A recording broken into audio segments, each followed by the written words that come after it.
واقعہ نمبر 191۔ عمرو بن عبسہ اسلمی رضی اللہ عنہ سے روایت کرتے ہیں کہ میں دور جاہلیت میں ہی بت پرستی سے بیزار تھا، جبکہ بت پرستی شرک و کفر عام تھا۔ ایسے ماحول میں بھی حضرت عمرو بت پرستی سے بیزار تھے، اسے غلط سمجھتے تھے، کیونکہ ایسے پتھروں کی عبادت جو پتھر نہ نفع دے نہ نقصان۔ کیا مطلب ہے اس کا؟ نفع یعنی فائدہ، جو پتھر نہ فائدہ دیتے ہیں نہ نقصان پہنچا سکتے ہیں، پھر ان کی عبادت کرنے کا فائدہ کیا ہے؟ تو میں ایک اہل کتاب سے ملا۔ حضرت عمرو کہتے ہیں میں ایک اہل کتاب یعنی یہود و نصارہ دونوں کو اہل کتاب کہتے ہیں، اہل کتاب سے ملا اور اس سے بہتر دین کے بارے میں سوال کیا کہ اس وقت پوری دنیا میں سب سے بہترین مذہب کون سا ہے؟ اس نے کہا مکہ مکرمہ میں ایک شخص ظاہر ہوں گے، وہ اپنی قوم کے خداؤں سے اظہار نفرت کرتے ہوئے کسی اور کی عبادت کی دعوت دیں گے اور بہترین دین لے کر آئیں گے۔ اگر تمہیں ان کی صحبت میسر آ جائے تو ان کی پیروی کرو۔ یہ عمرو بن عبسہ کون ہے؟ ان کی کنیت ابو نجیح ہے۔ آپ مکہ مکرمہ میں آغاز دور اسلام میں اسلام لائے، یعنی آپ ابتدا ہی میں مسلمان ہوئے، جیسے آپ زیر نظر حدیث میں پڑھ لیں گے۔ پھر آپ اپنے وطن چلے گئے، غزوہ خندق کے بعد نبی کریم صلی اللہ علیہ وسلم کی بارگاہ میں مدینہ منورہ حاضر ہوئے۔ نبی کریم صلی اللہ علیہ وسلم کے بعد ملک شام میں جا کر رہنے لگے اور وہیں ان کا وصال ہوا ملک شام میں۔ تو ایک عیسائی سے، ایک اہل کتاب سے پوچھا تو اس نے کہا کہ مکہ مکرمہ میں نبی آخر الزمان ظاہر ہونے والے ہیں، ان کا دین سب سے بہترین دین ہے۔ اگر تمہیں موقع ملے ان سے ملاقات کا، ان کی خدمت میں، ان کی صحبت میں رہنے کا موقع آیا تو پیروی کرنا، ان کی پیچھے نہ ہٹنا۔ چنانچہ میرا معمول بن گیا کہ میں مکہ آتا اور یہ سوال کرتا۔ جب اہل کتاب سے معلوم ہو گیا کہ مکے میں ایک نبی ظاہر ہونے والے ہیں تو آپ اپنا معمول بنا لیے تھے مکے کو آنے جانے کا۔ کہتے ہیں میں مکہ آتا اور یہ پوچھتا کہ یہاں کوئی نیا واقعہ تو نہیں ہوا؟ لوگ کہتے نہیں۔ میں یہ جواب سن کر واپس لوٹ جاتا۔ میرا گھر مکہ مکرمہ سے قریب ہی تھا، اس لیے مکے سے نکلنے والے ہر سوار سے پوچھتا رہتا کہ وہاں کی کوئی نئی خبر ہے؟ تو جواب یہی ملتا کہ نہیں۔ ایک دن میں حسب معمول راستے میں بیٹھا ہوا تھا، ایک سوار گزرا۔ میں نے پوچھا کہاں سے آ رہے ہو؟ کہنے لگا مکے سے۔ میں نے کہا کوئی نئی خبر ہے مکہ کی؟ اس نے کہا ایک شخص نے ظہور کیا ہے، یعنی ایک شخص ظاہر ہوا ہے جو قوم کے معبودان باطل سے بیزار ہے۔ کہنے لگا بیزار ہے اور کسی نئے دین کی دعوت دے رہے ہیں۔ میں نے کہا یہی تو وہ حبیب ہے جس کا مجھے انتظار تھا۔ میں نے جیسے ہی یہ سنا کہ مکے میں ایک شخص نے نبوت کا دعویٰ کیا ہے اور معبودان باطل یعنی بتوں سے بیزار ہے اور ایک نئے دین کی دعوت دے رہے ہیں، تو میں فوراً رخت سفر باندھا، یعنی مکے سے تھوڑے فاصلے پر تھے عمرو بن عبسہ۔ فوراً سفر کیے اور مکہ میں وہاں پہنچا جہاں پہلے فروکش ہوا کرتا تھا، رکا کرتا تھا، قیام کرتا تھا۔ وہاں میں نے آپ کے بارے میں پوچھا تو پتہ چلا کہ آپ کی سرگرمی ابھی خفیہ ہے، آپ کی سرگرمی پوشیدہ ہے، یعنی آپ علانیہ اسلام کی دعوت نہیں دیتے ہیں، تنہائی میں لوگوں کو اسلام کی دعوت دیتے ہیں اور قریش آپ کے خلاف ہیں۔ تو میں تلاش BCR کے بعد آپ تک پہنچا۔ بہت تلاش کیا میں آپ کو، چونکہ خفیہ اسلام کی دعوت دی جا رہی تھی۔ آپ کا پتہ پوچھتے پوچھتے آپ تک پہنچا۔ میں نے سلام کیا اور پوچھا کہ آپ کون ہیں؟ تو آپ صلی اللہ علیہ وسلم نے فرمایا رسول خدا، یعنی میں خدا کا پیغمبر ہوں۔ میں نے کہا آپ کو کس نے بھیجا ہے؟ فرمایا اللہ تعالیٰ نے مجھے بھیجا۔ میں نے سوال کیا آپ کی دعوت کیا ہے، یعنی آپ کا میسج، آپ کا پیغام کیا ہے؟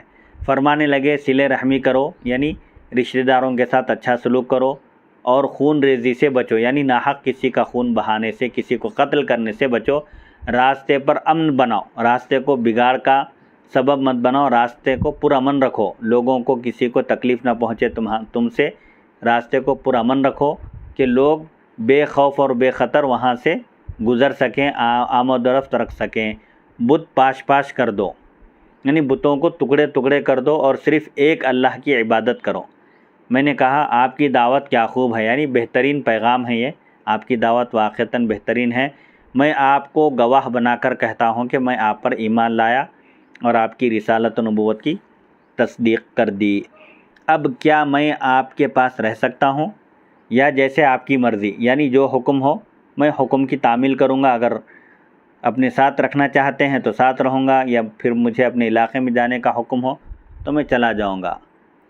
آپ نے فرمایا لوگوں کی طرف سے میری مخالفت تو تم دیکھ چکے ہو، یعنی تم نے یہاں جو ماحول دیکھا ہے کہ سب لوگ میرے خلاف ہیں، میرے مخالف ہیں، تم اپنے گھر پر رہو، ایسے حالات میں میرے ساتھ رہنا مناسب نہیں ہے، تم اپنے گھر چلے جاؤ، اپنے مقام چلے جاؤ۔ جب تمہیں معلوم ہو کہ میں نے یہاں سے ہجرت کی ہے تو پھر تم میری پیروی کرنا، پھر مدینے میں جہاں بھی ہجرت کر کے جائیں گے وہاں سکون کا ماحول ہوگا تو وہاں آ جانا۔ چنانچہ جب میں نے سنا کہ آپ سوئے مدینہ ہجرت کر گئے ہیں، اللہ کے حکم سے آپ مکے سے مدینہ طیبہ کی طرف ہجرت کر گئے ہیں، تو میں وہاں آپ کے پاس حاضر ہو گیا۔ میں نے عرض کیا یا رسول اللہ صلی اللہ علیہ وسلم، کیا آپ مجھے پہچانتے ہیں؟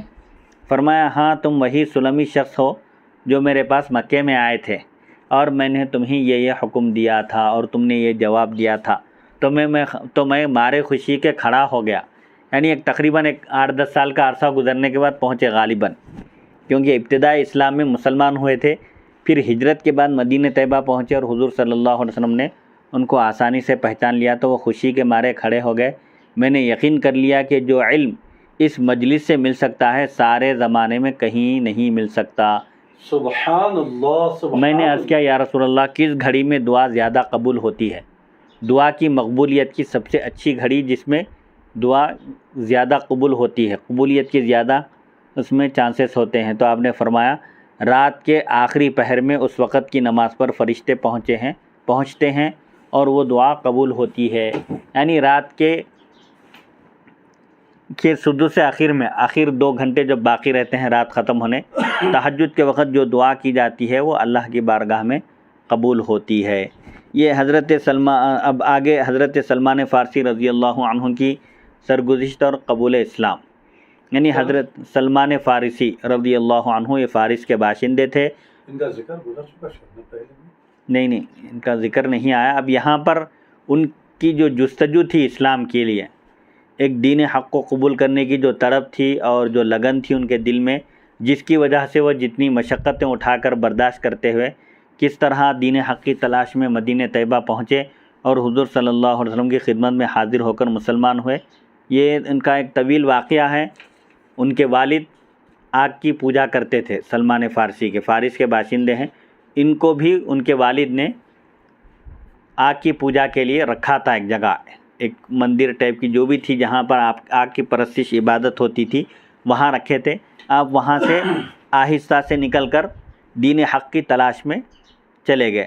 اب یہ انشاءاللہ اس میں یہ واقعہ آئے گا کہ حضرت سلمان فارسی رضی اللہ عنہ کی عمر کے بارے میں محدثین بیان کرتے ہیں کہ وہ سب سے زیادہ طویل عمر والے صحابی تھے۔ ان کی عمر کے بارے میں مختلف اقوال ہے۔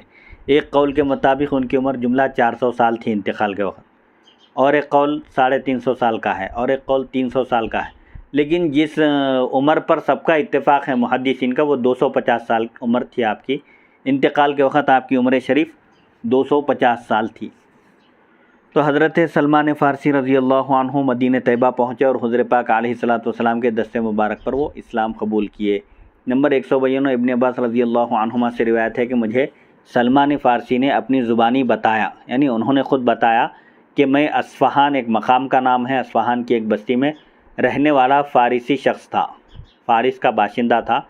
میرے والد کسان تھے، ان کو مجھ سے بے حد محبت تھی، محبت ہی کی وجہ سے انہوں نے مجھے گھر میں بند کر کے رکھا تھا جیسے کسی باندی کو رکھا جاتا ہے۔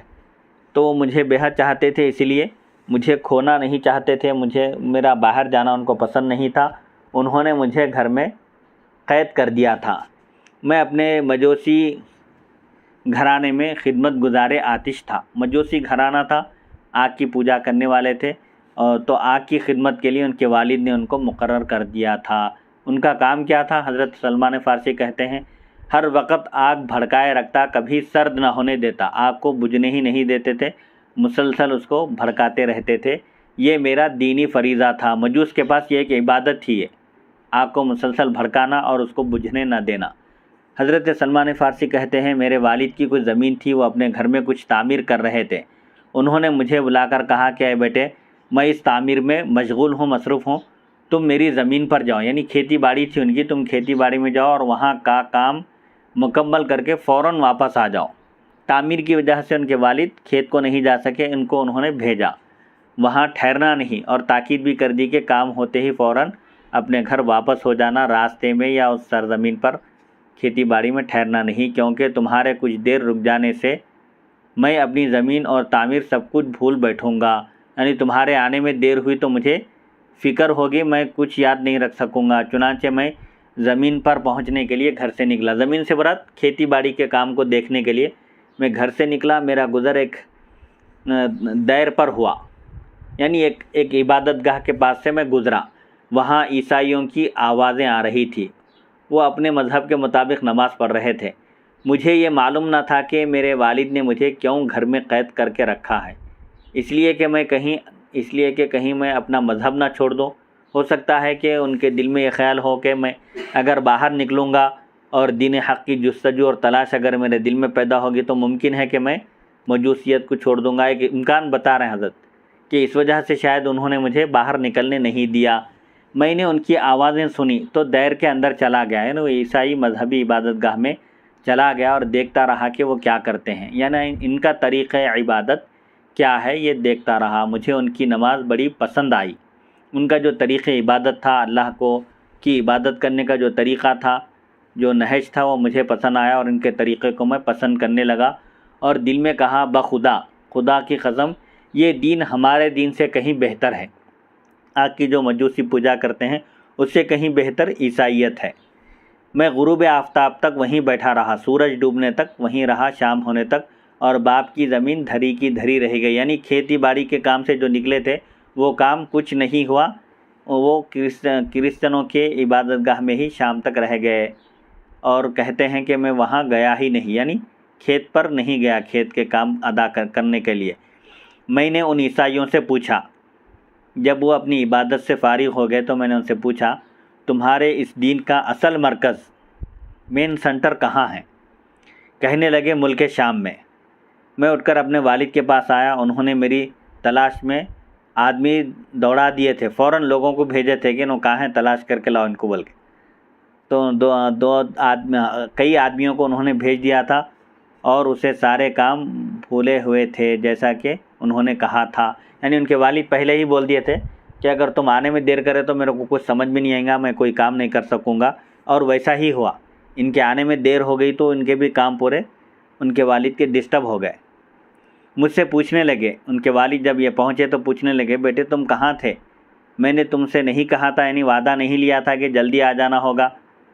میں نے کہا ابا جان میں نے کچھ لوگوں کو ان کے دیر میں، یعنی ان کی عبادت گاہ میں محو نماز دیکھا، نماز پڑھتے ہوئے ایک طریقے سے عبادت کرتے ہوئے دیکھا، مجھے ان کا دین بڑا پسند آیا، میں سورج ڈوبنے تک انہی کو دیکھتا رہا۔ والد نے کہا اے بیٹا اس دین میں کوئی بھلائی نہیں ہے، تمہارا اور تمہارے باپ دادا کا دین ہی بہتر ہے۔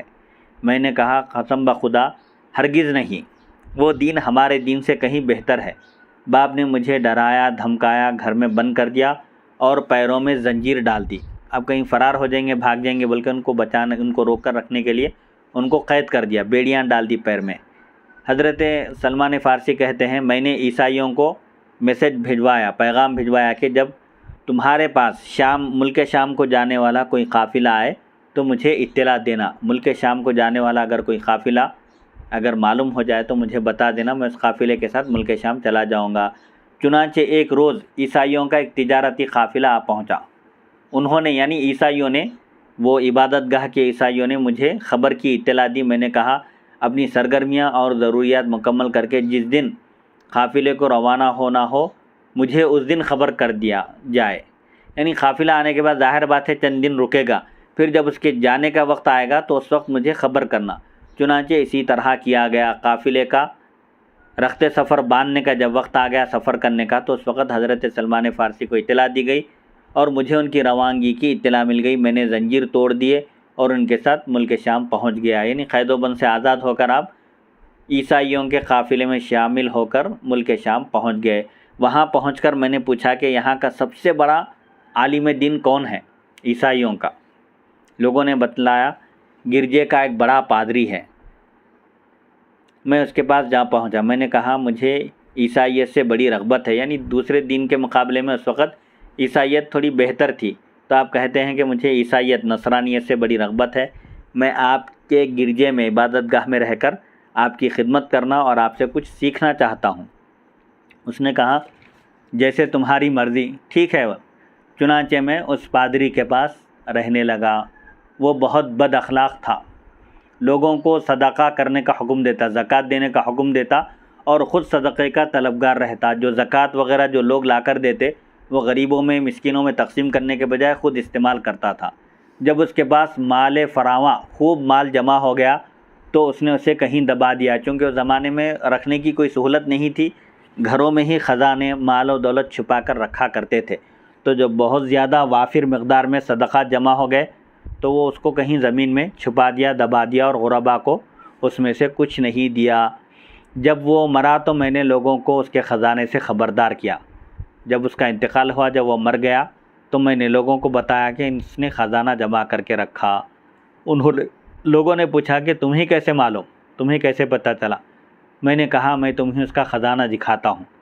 ٹھیک ہے، کہنے لگے دکھاؤ۔ اب یقین ہونے کے لیے خزانہ بتایا تو جب لوگوں کو یقین آئے گا، کہنے لگے ٹھیک ہے دکھاؤ۔ چنانچہ وہاں سے سونے چاندی سے بھرے ہوئے 7 مٹکے برآمد ہوئے اس کے حجرہ خاص، اس کے کمرے سے۔ یہ دیکھ کر لوگوں نے کہا بخدا ہم اسے دفن نہیں کریں گے، یعنی ہم اس کو بہت بڑا عالم دین اور متقی پرہیزگار سمجھتے تھے، لیکن یہ خائن نکلا۔ صدقات وغیرہ جمع کر کے غریبوں اور مسکینوں میں جمع کرنے کے بجائے اپنے گھر میں محفوظ کر کے رکھا، لہٰذا ہم اس کو دفن ہی نہیں کریں گے۔ چنانچہ انہوں نے اس پادری کی لاش کو سولی پر لٹکا دیا اور اس پر پتھروں کی بارش کرنے لگے۔ اس کے بعد وہ اس کی جگہ نیا آدمی، اس کی جگہ ایک دوسرے آدمی کا تقرر کرنے لگے، ایک دوسرے آدمی کو لے آئے۔ حضرت سلمان فارسی کہتے ہیں میں نے اس سے بہتر کوئی نمازی نہیں دیکھا تھا۔ جو دوسرا آدمی اس کی جگہ لایا گیا وہ بہترین انسان تھا، عیسائیت پر قائم تھا، اور اس وقت چونکہ ابھی اسلام کی دعوت نہیں دی گئی تھی تو عیسائیت پر جو لوگ قائم تھے اس میں کچھ اچھے لوگ بھی تھے۔ تو یہ بہترین شخص تھا، میں نے اسے ٹوٹ کر چاہا، یعنی مجھے اس کے اخلاق اور اس کی عبادت کی وجہ سے اس سے بے حد محبت ہو گئی۔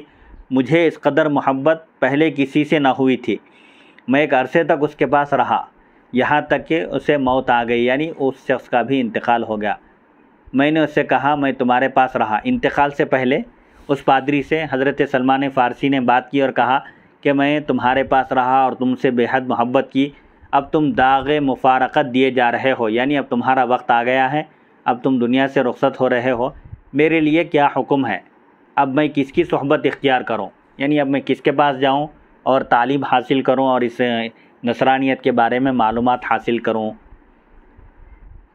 تو اس نے کہا، اس پادری نے کہا اے بیٹے، بخدا میرے عقیدے والا کوئی شخص اب دنیا میں نہیں ہے، لوگ ہلاک ہو گئے، یعنی بے دینی بڑھ گئی ہے، شرک اور کفر پھیل گیا ہے، اور اکثر و بیشتر لوگوں نے اپنا عقیدہ بدل ڈالا، یعنی اکثر لوگ دین حنیف سے پھر گئے ہیں۔ البتہ موصل ایک مقام کا نام ہے، موصل میں فلاں شخص میرے عقیدے پر قائم ہے، اگر تم اپنی تربیت چاہتے ہو، تعلیمات حاصل کرنا چاہتے ہو تو ایک شخص ہے موصل میں، تم اس کے پاس چلے جاؤ، تمہارا کام ہو جائے گا، یعنی تمہاری تربیت ہوگی اور تم جس گوہر مقصود کی تلاش میں ہو تمہیں مل جائے گا۔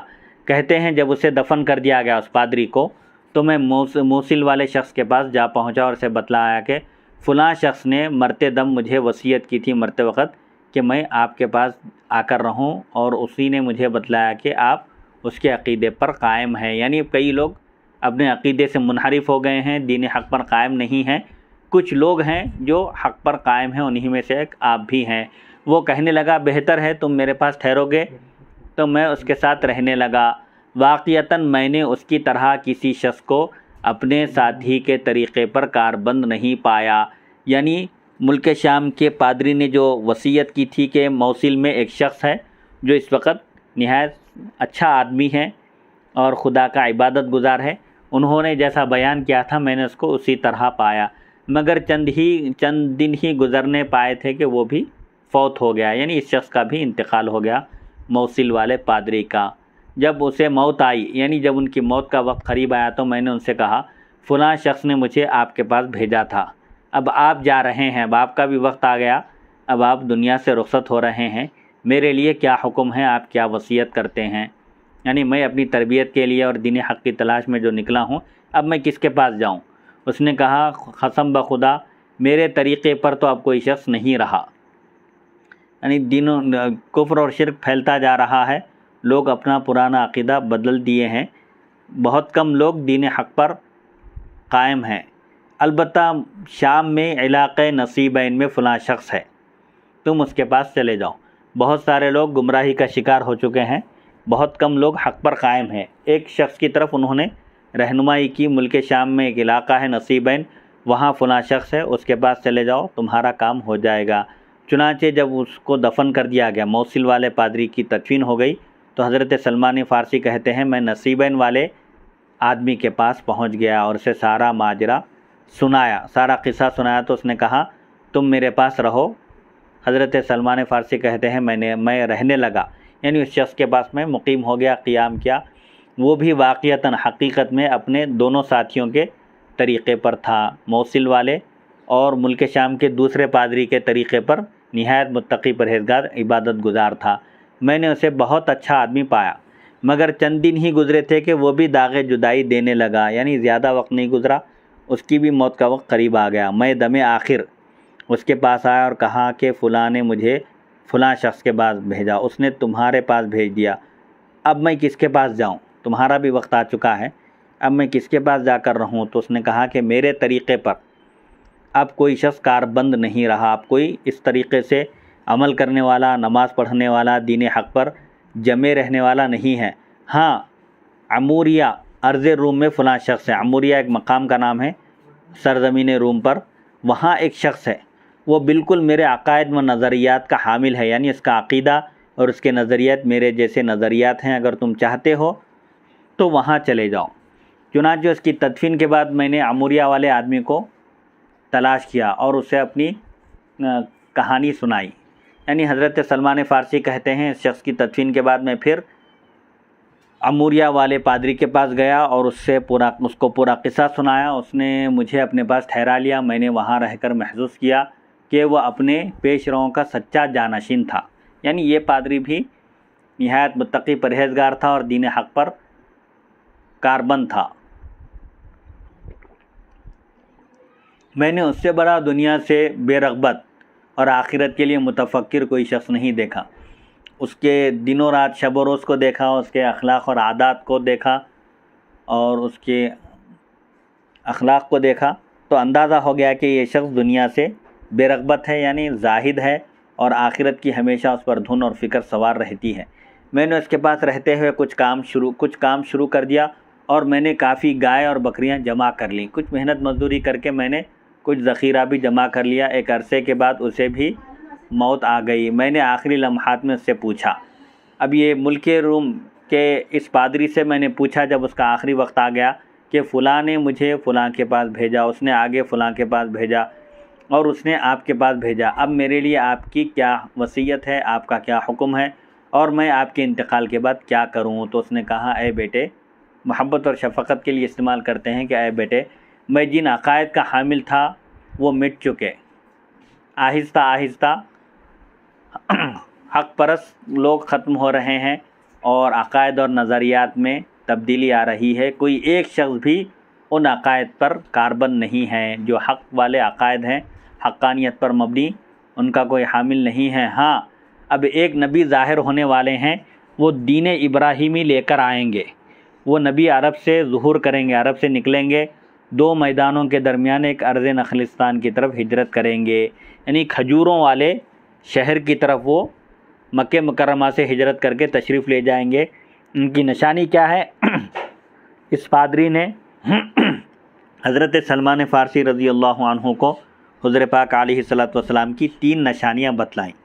ان کی ایک نشانی یہ ہے کہ وہ تحفہ قبول کریں گے، دوسری نشانی یہ ہے کہ وہ صدقہ نہیں کھائیں گے، تیسری نشانی یہ ہے کہ ان کے کندھوں کے درمیان مہر نبوت ہوگی، یعنی گوشت کا ابھرا ہوا حصہ ہوگا۔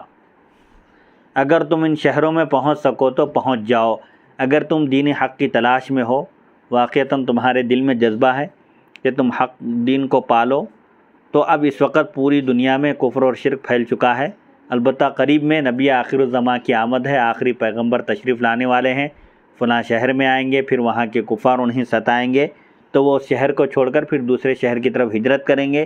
ان کی یہ نشانیاں ہیں۔ یہ اس پادری نے حضرت سلمان فارسی کو بتلا دی کہتے ہیں اس پادری کی وفات اور تدفین کے بعد میں کچھ عرصہ عموریہ میں رہا جب تک اللہ نے چاہا۔ اس کے انتقال اور تدفین کے بعد چند دن آپ وہاں پر قیام کیے، پھر وہاں سے قبیلہ بنو کلب، عرب کا ایک مشہور قبیلہ ہے جس کے پاس بکریاں بہت زیادہ مقدار میں ہوا کرتی تھی، قبیلہ بنو کلب کے کچھ تاجر گزرے۔ میں نے انہیں کہا مجھے سرزمین عرب لے چلو، میں تمہیں اپنی بکریاں اور گائیں دیتا ہوں۔ آپ نے اپنی خواہش ظاہر کی کہ مجھے عرب لے چلو، مکہ مکرمہ پہنچا دو، اس کے صلے میں، اس کے عوض میں تمہیں میرے پاس یہ جو بکریاں اور گائیں ہیں یہ سب دے دوں گا۔ چنانچہ میں نے اپنا مال انہیں دے دیا اور ان کے ساتھ چل دیا۔ وادی قرا پہنچ کر، ایک مقام کا نام ہے وادی قرا، پہنچ کر انہوں نے مجھ پر یہ ظلم کیا کہ مجھے ایک یہودی کے ہاتھ غلام بنا کر فروخت کر دیا، میری بکریاں، میری گائے وغیرہ لے لیے، اور اوپر سے ظلم یہ کیا کہ مجھے غلام ہے کہہ کر یہودیوں کے ہاتھ مجھے بیچ دیا۔ میں اس یہودی کے پاس رہنے لگا، وہاں مجھے کچھ کھجور کے درخت نظر آئے، مجھے امید سے ہونے لگی کہ شاید یہ وہی شہر ہے جس کی مجھے میرے ساتھی نے نشاندہی کی تھی۔ یعنی یہودی کے پاس کام کرتے ہوئے جب آپ کو اس شہر میں کھجور کے درخت نظر آئے تو آپ کو امید بن گئی کہ ہو سکتا ہے کہ میں جس گوہر مقصود کی تلاش میں نکلا ہوں وہ یہی مجھے ملنے والا ہے۔ تحقیق نہ ہو سکی، یعنی آپ پکا کنفرم نہیں کر سکے، معلوم نہیں ہو سکا۔ چند دن بعد بنو قریظہ سے اس یہودی کا چچا زاد بھائی آیا، بنو قریظہ سے ایک اس کا چچا زاد بھائی آیا اس یہودی کا، اور مجھے اس سے خرید کر اپنے ساتھ مدینہ طیبہ لے آیا۔ خدا کی قسم میں نے مدینہ طیبہ کو دیکھتے ہی پہچان لیا کہ میرے ساتھی نے، عموریہ کے ساتھی نے اسی شہر کی نشاندہی کی تھی، یعنی اس پادری نے جو بتایا تھا وہ یہی شہر ہے۔ میں وہاں رہنے لگا۔ نبی کریم صلی اللہ علیہ وسلم نے مکے میں نبوت کا اعلان فرمایا اور مکے میں قیام پذیر رہے، یعنی مکے میں آپ اعلان نبوت کے بعد 13 سال رہے۔ مجھے اس کی کچھ اطلاع مل نہ سکی، یعنی مکے کے حالات نہیں معلوم ہو سکے، وہاں دعوتی سرگرمیاں کیا ہیں، مجھے اس کا کچھ علم نہ ہو سکا، کیونکہ غلامی کی حالت ہی کچھ ایسی ہوتی ہے کہ غلام اپنے آقا کا تابع ہوتا ہے، اس کی اجازت کے بغیر نہ وہ کہیں جا سکتا ہے اور نہ ہی کچھ کر سکتا ہے۔ پھر آپ مدینہ طیبہ تشریف لے آئے۔ حضور پاک علیہ الصلوۃ والسلام مکے سے ہجرت کر کے مدینہ طیبہ تشریف لائے۔ حضرت سلمان فارسی کہتے ہیں میں اپنے مالک کی ایک پھلدار کھجور پر چڑھ کر کچھ کام کر رہا تھا۔ آپ کو جس کے ہاتھ بیچا گیا تھا اس کے باغ میں آپ ایک کھجور کے درخت پر چڑھ کر کام کر رہے تھے، مالک نیچے بیٹھا ہوا تھا۔ اچانک اس کا چچا زاد بھائی آیا اور کہنے لگا اے فلاں، اللہ بنو قیلا کو تباہ کرے۔ انصار کے ایک قبیلے کا نام ہے یہ، کہ کہنے لگا آ کر وہ کہ اللہ بنو قیلا کو تباہ کرے، بخدا وہ ایک شخص کے گرد جمع ہو رہے ہیں جو آج ہی مکہ مکرمہ سے قباء میں آئے ہیں اور سمجھ رہے ہیں کہ وہ نبی ہیں۔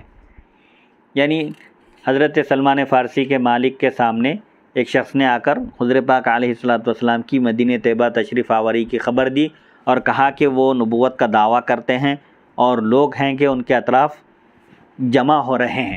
جب میں نے یہ سنا تو لرزہ بر اندام ہو گیا، یعنی میں کانپنے لگا، مجھے یوں لگا جیسے ابھی میں اپنے مالک کے اوپر گر پڑوں گا۔ یعنی یہ خبر سن کر مجھ پر کبھی طاری ہوئی اور مجھے ایسا لگا کہ میں اپنے مالک پر درخت کے اوپر سے ہی ہیبت کے مارے گر جاؤں گا۔ میں نیچے اتر کر اس کے چچا زاد بھائی سے کہا، یعنی حضرت سلمان فارسی تیزی سے نیچے اترے اور مالک کے چچا زاد بھائی سے کہے کہ تم ابھی کیا کہہ رہے تھے، ذرا دوبارہ بتاؤ۔ یہ سنتے ہی میرے مالک نے تیش میں آ کر مجھے ایک زناٹے دار تمانچہ رسید کر دیا، یعنی ایک زبردست ایک تھپڑ مارا اور کہا تمہیں اسے کیا غرض، یعنی تم کو کیا کرنا ہے، جاؤ اپنا کام کرو۔ میں نے کہا کچھ نہیں، میں تو صرف اس کی بات سمجھنے کی کوشش کر رہا تھا۔ ان دنوں میرے پاس کچھ رقم پس انداز تھی، یعنی میں نے کچھ رقم محنت کر کے جمع کر کے رکھی تھی، میں نے وہ رقم جیب میں ڈالی اور نبی کریم صلی اللہ علیہ وسلم کی طرف چل دیا، یعنی آپ صلی اللہ علیہ وسلم جہاں تشریف فرما تھے۔ آپ ابھی قباء میں تشریف فرما تھے۔ قباء ایک مقام کا نام ہے، مدینہ منورہ میں داخل ہونے سے پہلے آپ قباء میں آپ قیام کیے۔ قباء میں آپ تشریف فرما تھے، حضرت سلمان فارسی وہاں پہنچے، میں آپ کے پاس حاضر ہوا اور عرض کیا مجھے معلوم ہوا ہے کہ آپ نیک آدمی ہیں، آپ کے ساتھ کچھ غریب ساتھی بھی ہیں، میرے پاس یہ کچھ صدقہ ہے اور آپ لوگ کسی اور کی نسبت اس کے زیادہ حقدار ہیں، کسی اور کو دینے سے زیادہ میں یہ سمجھتا ہوں کہ آپ کے جو ساتھی ہیں یہ اس کی زیادہ حقدار ہیں۔ یہ کہہ کر میں نے وہ رقم آپ کے سامنے رکھ دی، آپ کو پیش کر دی۔ آپ نے صحابہ سے فرمایا اس کو لے کر آپس میں بانٹ لو، مگر خود اپنا ہاتھ روک لیا، یعنی آپ نے اس رقم میں سے کچھ نہیں لیا۔ جو ضرورت مند صحابہ تھے ان کو حکم دیا کہ وہ اس رقم کو آپس میں بانٹ لیں۔ میں نے دل میں کہا کہ ایک نشانی تو پوری ہو گئی۔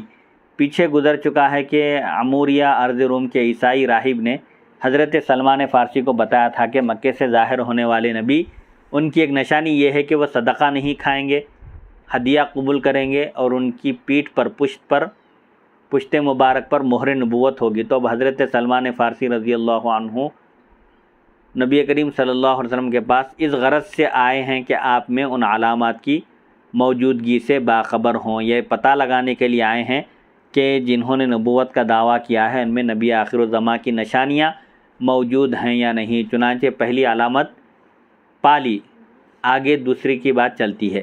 یعنی پہلے دن انہوں نے حضور پاک علیہ السلام کی خدمت میں حاضر ہو کر صدقہ پیش کیا، تو آپ نے ان کا صدقہ استعمال نہیں کیا، صحابہ کو حکم دیا، صحابہ نے استعمال کیا۔ پھر میں واپس آیا، سلمان فارسی کہتے ہیں میں وہ صدقہ دے کر واپس آیا اور کچھ رقم مزید جمع کی۔ ادھر نبی کریم صلی اللہ علیہ وسلم قباء سے مدینہ منورہ شہر آ گئے۔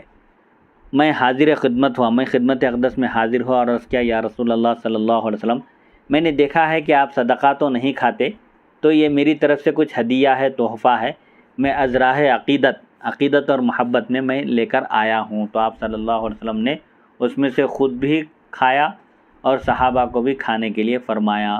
میں نے دل میں کہا اب دو ہو گئیں، دو نشانیاں تو پوری ہو گئی ہیں کہ آپ صدقہ نہیں کھاتے، ہدیہ تحفہ قبول فرماتے ہیں۔ پھر میں حاضر ہوا تو آپ جنت البقیع میں ایک جنازے کے ساتھ آئے ہوئے تھے۔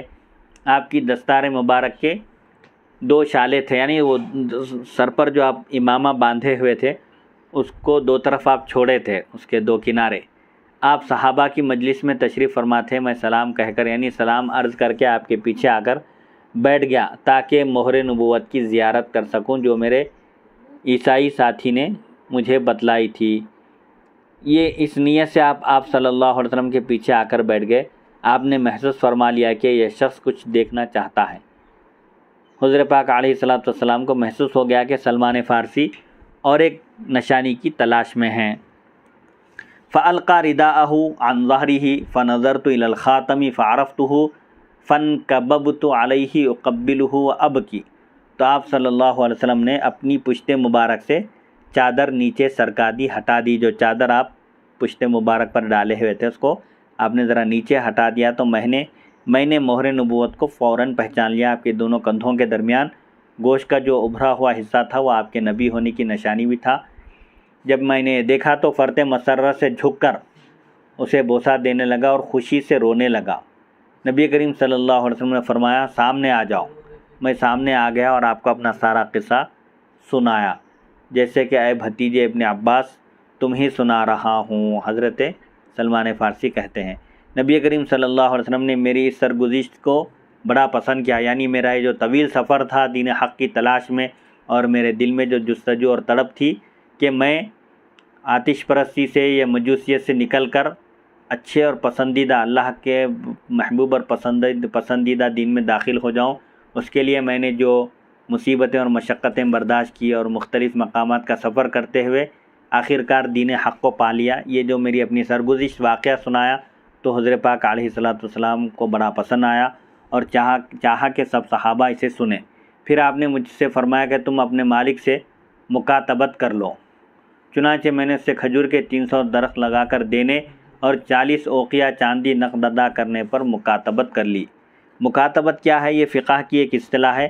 اگر آقا اپنے غلام سے کہہ دے کہ مجھے اتنی رقم دے دو تو تم آزاد ہو، اسے مکاتبت کہتے ہیں، اور ایسا غلام مکاتب کہلاتا ہے۔ یعنی حضرت سلمان فارسی چونکہ ایک یہودی کے غلام تھے، آپ صلی اللہ علیہ وسلم نے فرمایا کہ تم اپنے آقا سے معاہدہ کرو، اس کو کچھ بدل کتابت رقم دے کر اس کی غلامی سے آزاد ہو جاؤ۔ تو آپ نے اس کی غلامی سے آزاد ہونے کے لیے اس کو بتایا کہ اس کو کھجور کے 300 درخت لگا کر دیں گے اور 40 اوقیہ چاندی نقد ادا کر کے آپ آزاد ہو جائیں گے غلامی سے۔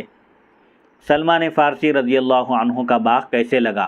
اب چونکہ یہودی کی غلامیت سے آزاد ہونے کے لیے آپ کو 300 درخت لگانا ہے کھجور کے، اور چاندی بھی کیش نقد دینا ہے اس کو، تو اب ان کا باغ کیسے لگا؟ انشاءاللہ سلمان فارسی رضی اللہ عنہ کے باغ کے لیے یہ جو باغ 300 درخت لگانا کھجور کے، یہ کوئی آسان بات نہیں تھی۔ یہاں نبی کریم صلی اللہ علیہ وسلم کا کیسے معجزہ ہوا اور آپ کے دست مبارک کی برکت سے کیسے واقعہ ظہور میں آئے، اس کے لیے دیکھیے نبی کریم صلی اللہ علیہ وسلم نے صحابہ سے فرمایا اپنے بھائی کی مدد کرو۔ آپ نے انہیں مکاتبت کا معاملہ کرنے کا حکم دینے کے بعد صحابہ سے فرمایا کہ سلمان فارسی کی مدد کرو۔ چنانچہ کسی نے مجھے کھجور کے 3 پودے دیے، کسی نے 15 اور کسی نے اپنی گنجائش کے مطابق، یہاں تک کہ میرے پاس 300 پودے جمع ہو گئے۔ نبی کریم صلی اللہ علیہ وسلم نے فرمایا اے سلمان جاؤ ان پودوں کے لیے زمین نرم کرو، پودا لگانے کے لیے زمین کو ہموار کرو، نرم کرو، اور فارغ ہو کر مجھے اطلاع دو، میں انہیں خود اپنے ہاتھ سے لگاؤں گا۔ میں نے زمین تیار کی، صحابہ نے میری مدد کی، اور میں فارغ ہو کر آپ کے پاس حاضر ہوا، آپ میرے ساتھ تشریف لائے، ہم آپ کو پودے دیتے جاتے اور آپ انہیں لگاتے جاتے، یہاں تک کہ 300 پودے لگانے کا کام مکمل ہو گیا۔ فوالذی نفس سلمان بیدہ ما مات منہا وریۃ واحدۃ، اس خدا کی قسم جس کے قبضہ قدرت میں سلمان کی جان ہے، سلمان فارسی کی جان ہے، ان 300 میں سے کوئی پودا بھی خشک نہیں ہوا، سب تناور درخت بنتے چلے گئے۔ حضور پاک علیہ الصلوۃ والسلام کے دست مبارک کی برکت کا یہ اثر ہوا کہ 300 پودوں میں سے کوئی پودا بھی خشک نہیں ہوا، سوکھا نہیں، مرجھا نہیں گیا، بلکہ سب تناور درخت، نہایت بڑے اور طویل درخت بنتے چلے گئے۔ اسی مقام کو دیکھ کر کسی نے کیا خوب کہا ہے، محمد مصطفیٰ کے باغ کے سب پھول ایسے ہیں جو بن پانی کے، جو بن پانی کے، جو بغیر پانی کے تر رہتے ہیں، مرجھایا نہیں کرتے۔ حضرت سلمان فارسی کہتے ہیں میں نے اپنے مالک کو کھجوریں دے دی، باقی رقم رہ گئی۔ 2 معاملے ہوئے تھے مکاتبت کے لیے، بدلے کتابت کے طور پر آپ اپنے مالک کو 300 کھجور کے درخت لگا کر دیں گے اور 40 اوقیہ چاندی نقد دیں گے۔ اب رقم ادا کرنے کا معاملہ ہے، نبی کریم صلی اللہ علیہ وسلم کے پاس مرغی کے انڈے کے برابر سونا کسی کان سے نکلا ہوا لایا گیا۔ آپ نے فرمایا سلمان فارسی مکاتب کا کیا بنا ہے؟ آپ نے پوچھا کہ سلمان فارسی کا کیا ہوا؟ وہ ایک یہودی کے غلام ہیں، آزادی کے لیے جو کوشش چل رہی ہے، درخت تو لگا دیے گئے ہیں، اب نقد چاندی کا کیا ہوا؟ آپ نے مجھے بلا کر ارشاد فرمایا، یعنی وہ جو جب آپ کی خدمت میں مرغی کے انڈے کے برابر سونا پیش کیا گیا تو آپ نے سلمان فارسی کو بلایا اور فرمایا یہ لے لو اور اپنا قرض ادا کر دو، بدل کتابت ادا کر کے یہودی کی غلامی سے آزاد ہو جاؤ۔ میں نے کہا یا رسول اللہ صلی اللہ علیہ وسلم اس سے میرا قرض کیسے ادا ہوگا؟ یہ 40 اوقیہ سے بہت کم ہے، یہ جو مرغی کے انڈے کے برابر جو سونا ہے یہ 40 اوقیہ چاندی کے برابر نہیں ہے۔ آپ نے فرمایا لے لو، اللہ اسے پورا کر دے گا۔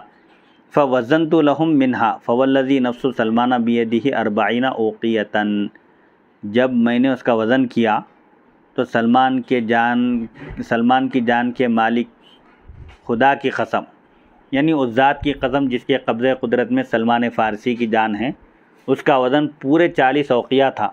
حضور پاک علیہ الصلوۃ والسلام کے دست مبارک کی برکت سے وہ مرغی کے انڈے کے برابر سونا 40 اوقیہ چاندی کے برابر ہو گیا۔ میں نے قرض ادا کیا اور سلمان کی جان، یعنی سلمان فارسی کہتے ہیں کہ میں نے یہودی مالک کا قرضہ ادا کیا اور میری جان اس سے چھوٹ گئی، یعنی میں اس کی غلامی سے آزاد ہو گیا۔ پھر میں جنگ خندق میں آپ کے ساتھ شامل ہوا اور پھر کسی معرکے میں میں آپ سے پیچھے نہیں رہا، یعنی جتنے غزوات ہوئے، جتنی جنگیں ہوئی اس کفار کے خلاف، ان تمام جنگوں میں شریک رہا۔ جبکہ خندق سے قبل، جنگ خندق سے پہلے بدر و احد وغیرہ معرکوں میں آپ غلامی کی وجہ سے شامل نہ ہو سکے، یعنی غزوہ خندق سے پہلے جو جنگ بدر ہوئی، جنگ احد ہوئی، اس میں آپ چونکہ ایک یہودی کے غلام تھے، اسی وجہ سے آپ اس میں شریک نہ ہو سکے۔ آپ کے مناقب بے شمار ہیں، حضرت سلمان فارسی رضی اللہ عنہ کے مناقب بے شمار ہیں۔ نبی کریم صلی اللہ علیہ وسلم نے فرمایا سلمان منا اہل البیت، سلمان ہمارے اہل بیت میں سے ہیں، یعنی آپ کو آپ نے اپنے اہل بیت میں شامل فرمایا، اسلام کی وجہ سے آپ کا مقام بڑا ہے، آپ نے طویل عمر پائی، 250 برس پر تو سب کا اتفاق ہے، جیسا کہ ابھی عرض کیا گیا، 250 سال اس پر تو تمام محدثین اور مورخین کا اتفاق ہے، اور بعض روایات میں 350 برس بھی ہے۔ آپ نے بغداد سے 3 میل دور مدائن، بغداد سے 3 میل دور ایک شہر ہے مدائن نام کا، مدائن نامی شہر میں 35 ہجری میں آپ کا وصال ہوا۔